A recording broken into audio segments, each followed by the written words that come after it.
Nigerians, what is wrong no matter who is involved or who is doing it. And this case between Michi and Very Dark Man, there is more to it than meets the eye, and a lot of us are sleeping over it. I want to paint us a relatable picture, and I hope you catch the gist. Those of us who grew up in the village or in a face me I slap you where you have families living in will understand this story very well. You know, when a nursing mother is leaving for the market and does not want to go with the child, they usually find anything to distract this child or keep this child busy so they can go to the market and come back. It might be the TV or the remote that they usually collect from this child that can be used to keep this child busy, because at this point it is necessary that this child gets busy while they go to the market and come back, or she goes to call the children of the neighbor just to keep this child busy. And oftentimes while she's in the market, this child realizes her absence and begins to cry. But at that point, there's nothing this child can do again, and everyone that is around can only do the most they can do until she goes to the market and comes back to calm the child. And every one of us knows that in Nigeria, an attempted murder is an offense punishable by law,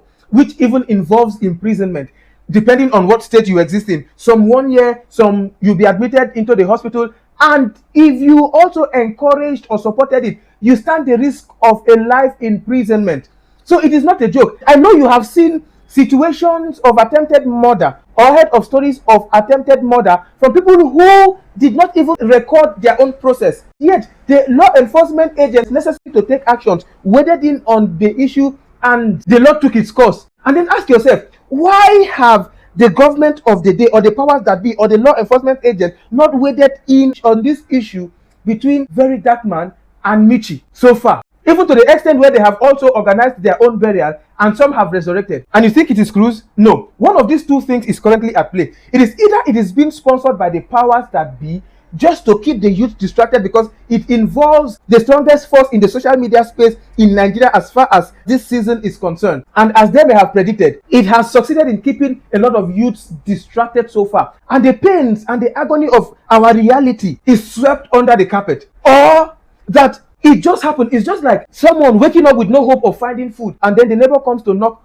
on the door and ask them, "Are you going to eat?" Since this suits their expectation, they will have to throw a blind eye and maybe come back to it when they have finally achieved what they are looking for. And at that point, you and I might be handicapped and not have much to do. So I say, whether this is sponsored or not, can we stop encouraging evil by supporting it? Because every time we support the wrong thing, we endorse it and give it room for repetition. And history has a way of repeating itself. So I say, elections is less than 1 year from now. This is not what any of us should endorse at the moment. There is sensitization to do. Someone whose house is on fire should not go about chasing rats. Work needs to be done. All hands need to be on deck. Guys, these guys are not sleeping. You should not sleep either. Get to work. Avoid all of these distractions. They are not doing us any good. Those of you that go about chatting that Big Brother Nigeria is sponsored by the government to distract the youth from focusing on the right thing to do. If Big Brother Nigeria is a distraction, what do you call this? I hope this meets us well, because now this be the problem. Get to work. Nigerian youths, election is in less than 1 year. We've not done anything. Thank you.